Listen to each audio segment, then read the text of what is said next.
ომიდან 17 წელი გავიდა დღეს ბატონო მიხეილ და არანაირი განცხადება არ გაუკეთებია ქართულ ოცნებას. რატომ დუმს დღეს ქართული ოცნება ბატონო მიხეილ? რატომ იყენებს დღეს დუმილის უფლებას ქართული ოცნება? აგვისტოს ომიდან 17 წელი გავიდა, თუმცა ამ თარიღს ქართული ოცნების პრეზიდენტი მიხეილ ყაველაშვილი დუმილით ხვდება. კაცი, რომელიც სტატუსით საქართველოს თავდაცვის ძალების უმაღლესი მთავარსარდალია, აგვისტოს გმირებზე არაფერს ამბობს და არ გმობს რუსეთის მიერ განხორციელებულ აგრესიას. ივანიშვილის პარტიის არც ერთი წევრი დღეს მუხათგვერდის ძმათა სასაფლაოზე არ ასულა. დუმდა ოცნების პრეზიდენტი და დუმდა პარლამენტის თავმჯდომარეც. ბატონო შალვა, ომიდან 17 წლის თავზე ქართული ოცნება რატო არ აკეთებს განცხადებას? რატომ დუმს დღეს ქართული ოცნება? მიხეილ ყაველაშვილისგან განსხვავებით მუხათგვერდის ძმათა სასაფლაოზე დღეს იმყოფებოდა საქართველოს ბოლო ლეგიტიმურად არჩეული პრეზიდენტი სალომე ზურაბიშვილი. მისი თქმით, რუსეთი ახლა ორ ომს აწარმოებს: სამხედრო ომს უკრაინაში, ხოლო ჰიბრიდულ ომს საქართველოში თავად ქართველების ხელით. ჩვენ კი მშვიდობის კუნძული არა ვართ, როგორც აცხადებს ხელისუფლება. ჩვენ დღეს ვართ სწორედ ომის კუნძული მშვიდობიან რეგიონში. იმიტომ რომ აქ მიმდინარეობს ჰიბრიდული ომი და მშვიდობა პირიქით ჩვენ მეზობლებთან დღეს იკიდებს ფეხს. ქართული ოცნებიდან ვინც დღეს დუმილი დაარღვია, საკუთარი ქვეყანა ომის დაწყებაში დაადანაშაულა. ირაკლი ზარქუას აზრით, 7 აგვისტოს საქართველოს თავს მიხეილ სააკაშვილი დაესხა. სააკაშვილი მაშინ საქართველოს პრეზიდენტი იყო და ომის დაწყებაში მისი დადანაშაულება საკუთარი ქვეყნის დადანაშაულებას ნიშნავს. იგივე საკეთებს რუსეთიც. ომის დაწყების თარიღად 8 აგვისტოს, ომის დამნაშავედ კი სააკაშვილს აცხადებს. ეს არის დღე, სადაც სააკაშვილი და რუსის ოკუპანტი დაესხა საქართველოს. ისევ საქართველოს აბრალებთ ომის დაწყებას. სააკაშვილი არის მთავრის შემოქმედი. ანუ ქართული ოცნება ისევ საქართველოს ადანაშაულებს ომის დაწყებას. სააკაშვილი იყო პროვოკატორ რუსის ინტერესებში. ვინდუმს დუმ ვარ? დუმ ვარ. ეხა არ არის, ხვალ არის. ხვალ არის, თარე. 7 აგვისტო, იმიტომ არსებობს რომ 7 აგვისტოს ომი ჩვენ დავიწყეთო, აღიარება მისცეს ნაცებმა, შენებმა. ჩემებმა არა. ისეთ რაღაცებს ვიკადრებთ, რომ ომის დაწყებაში, მის დაბრალებაში, სამხედროების დადანაშაულებაში თანამონაწილე გახდით. მაგას მაგაში თქვენ იღებთ ბატონო მამუკა მონაწილეობას.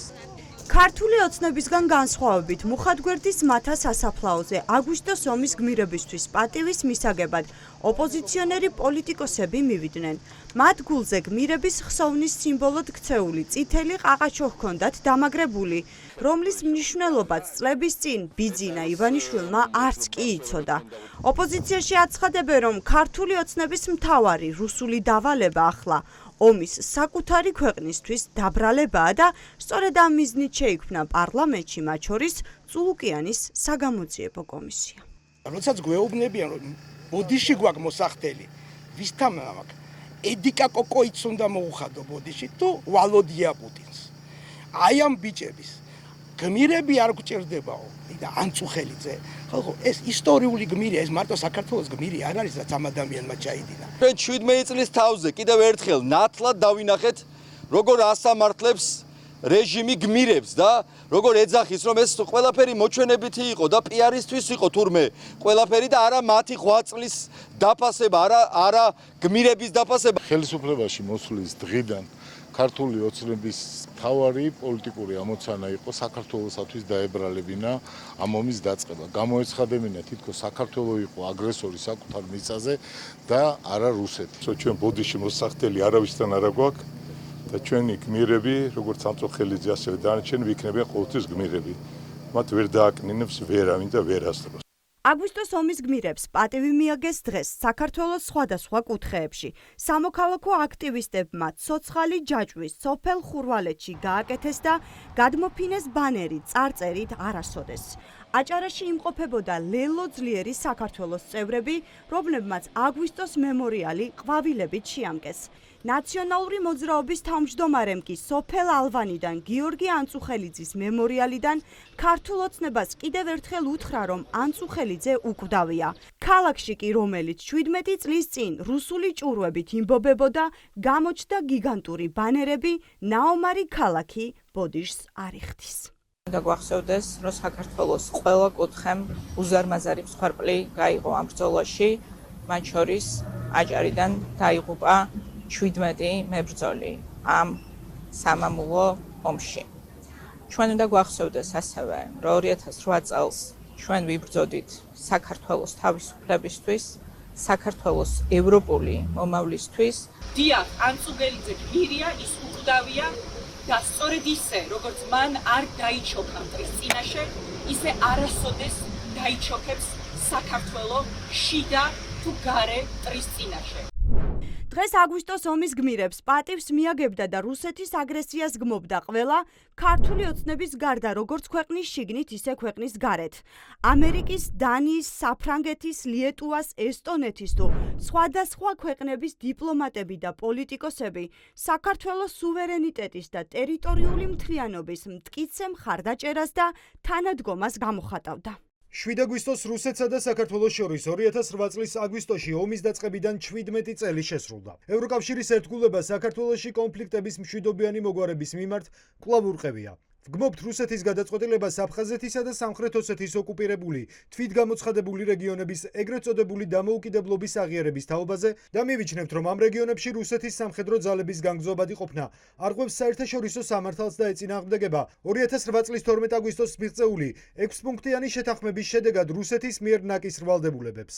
ქართველი ხალხი ხვდება, რა მოაქვს რუსულ სამყაროს და სწორედ ამიტომ ისინი სასტიკად ეწინააღმდეგებიან ქართული ოცნების მთავრობის მცდელობებს და ისინი ანტიდემოკრატიულ რუსული სტილის მმართველობასთან. თუ მთავრობა ცდილობს პატივი მიაგოს რუსული აგრესიის მსხვერპლებს, მან უნდა გაათავისუფლოს ისეთი პოლიტიკური პატიმრები, როგორიცაა ჟურნალისტი მზია ამაღლობელი და კიდევ ერთხელ გამოხატოს ერთგულება საქართველოს დემოკრატიული მომავლის მიმართ. საფრანგეთი რუსეთს მოუწოდებს სრულად შეასრულოს 2008 წლის 12 აგვისტოს და 8 სექტემბერს აღებული თავისი ვალდებულებები. საფრანგეთი ასევე ხელახლა ამტკიცებს ჟენევის საერთაშორისო საუბრების პლატფორმისადმი თავის მხარდაჭერას. 17 წლის წინ ზუსტად დღევანდელ დღეს რუსეთი საქართველოში შემოიჭრა. ომს 200-ზე მეტი მშვიდობიანი მოქალაქე და 170 სამხედრო მოსამსახურე შეეწირა. საოკუპაციო ხაზთან მდებარე სოფლებში მცხოვრები მოსახლეობისთვის ომი, რომელიც 17 წლის წინ დაიწყო, ახლა უკანონო ბორდერიზაციით გრძელდება. მიმდინარეობს უკანონო დაკავებები, რასაც არაერთი ქართველის სიცოცხლე ემსხვერპლა. რუსეთი ამ დრომდე არ ასრულებს 2008 წელს ცეცხლის შეწყვეტის შესახებ ხელშეკრულებით ნაკის რვალდებულებებს.